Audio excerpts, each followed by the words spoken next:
Okay, we were discussing about language development, K to 12, and particularly we are now at the first 2 to 3 years the child has entered into our school system.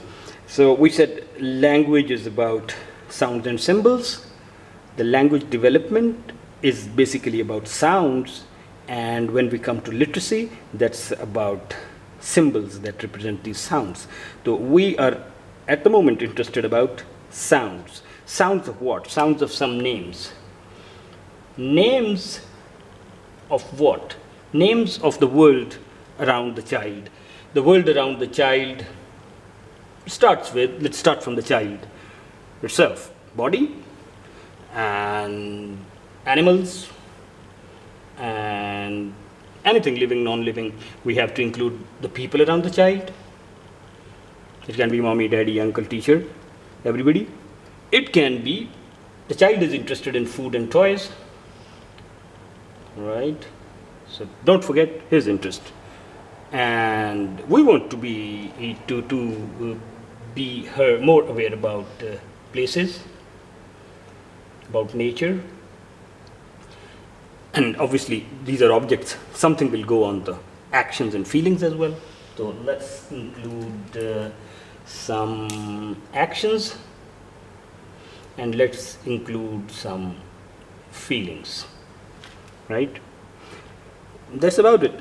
Few things will come which are describing these things, like it's higher and deeper and faster and etc. So if we include them, that is something about the names which describes it. How do we call it? A technical term, if we call it, let's say, some adjectives, some constructional things about it. So it's all about these kind of groups of things. And there are sounds about each. It's a nose and it's a leg and it's a... The sounds are, as we said, we have to design everything in a particular logical sequence. Sequence can't be kind of very hard and fast, but it should be developmentally appropriate sequence which research suggests us. For example, we will not go by etc. alphabetically. No, alphabets are still not in our list. We are going by sounds. So what sounds are easier to pronounce or what research suggests us for that particular transitioning, which language they're coming from to English. So let's say we are including k for the child, and we are including let's say d or p. This sequence in which we will take the child through is to be developmentally appropriate coming from the research. That we will share as we go along. So sort of for me as a class teacher, if I have this kind of a stuff with me where I have a very good quick reckoner that in the first term may be 2 weeks, term maybe a month, this is what I need to teach the child about. For example, whatever the animal name starts with the k. If it is a kangaroo, I am writing a kangaroo. If it's a carpenter, so it's a carpenter who is doing some with the saw and etc. If it's the k has some food, so it can be cucumber, right? It comes with which of my toys, and what place it starts with. Let's say p is a park, and in the nature, if the doe is, let's say, I'm just randomly writing is d is in the animals it would be a donkey, in places it would be something, in nature it may be, you may see, call it a dawn, but dawn is a little too early to go. But this planner serves a very good device for the teacher, that I can pick, because I'm interested that we have lots of stuff in the child's mind, repeatedly exposed, where lots of k and d and p sounds become part of her sort of lexicon or database in her mind. How we make part of it is by the same PQR thing. PQR thing, so this goes on. That is what we are supposed to provide to the teacher. It should be a planner on her desk which she knows that's how I have to go. Like the play part, question, reflection and story. Play means how do I do with the k and anything, all these things that I have related to k. What I can do is play. Play means to do. The first thing that should be in my priority, that as a teacher, can I play with this kind of a real thing? If I can't have a real thing, what closest to the real I can? For example, if it's a donkey, how can I play with the donkey? Can I really show a donkey? Right? Can I do it? Is the first priority. If I can't do it, can I make it? Can I draw it? Can I act like it? Act means can I walk like it? Can I talk like it? Can I sound like it? So on anything, my priority should be as possible as I can connect it with the real stuff, right? So before I buy something, my priority should be DIY. Can I make it with something already that's available in, let's say, school store, or we call it a toy library, let's say. So this is the do part. Do it, make it, draw it, act it, walk it, sound it, and anything about it. When we are doing it, or making it, or drawing it, maybe we are drawing it on sand.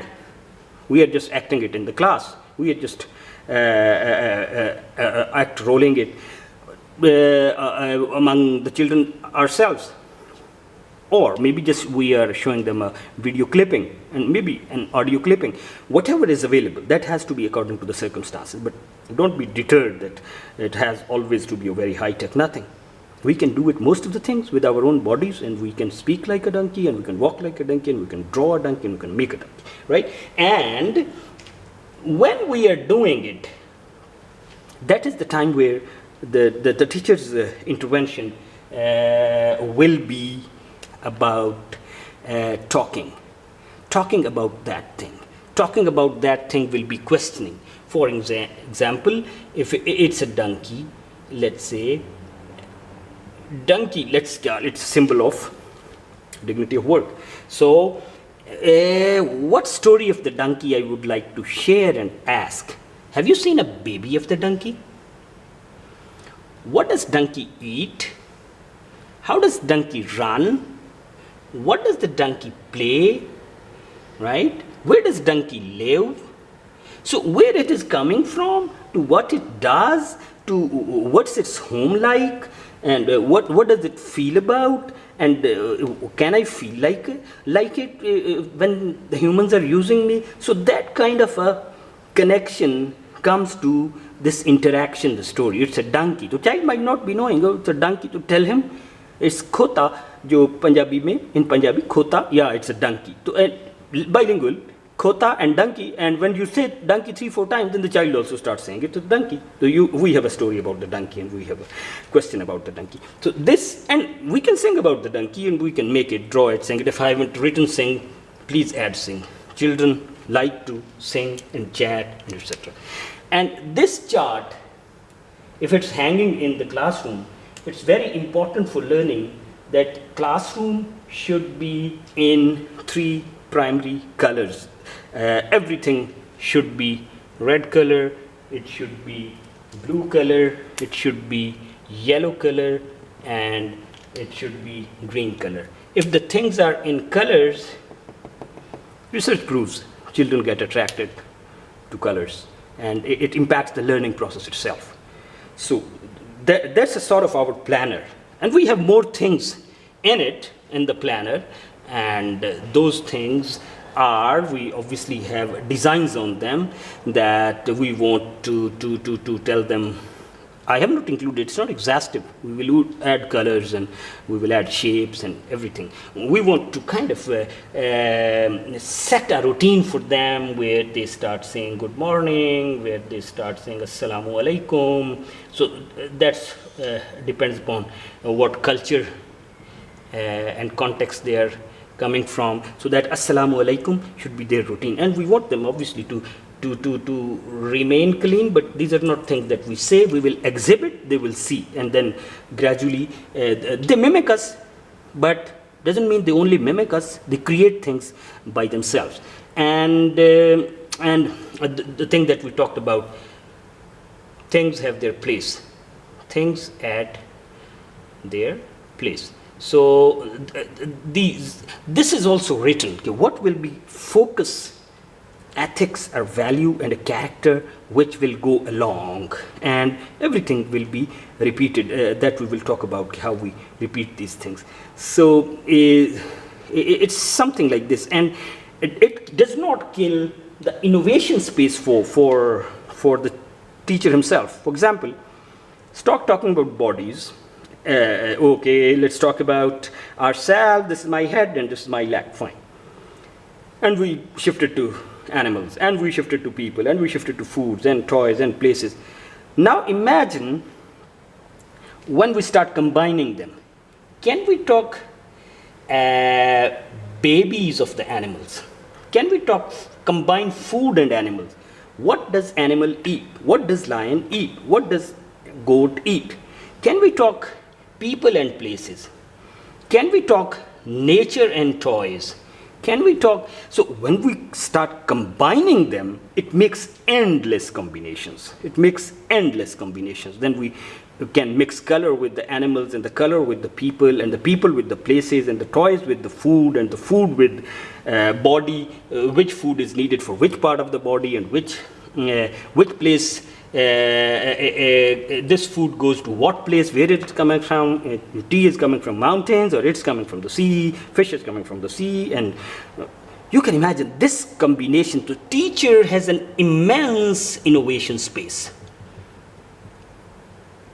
This script, so obviously to draw it, act it, walk it, what teacher, for example, think yourself as a primary school teacher, we would like to have lots of things in our language center. So we are developing a language center.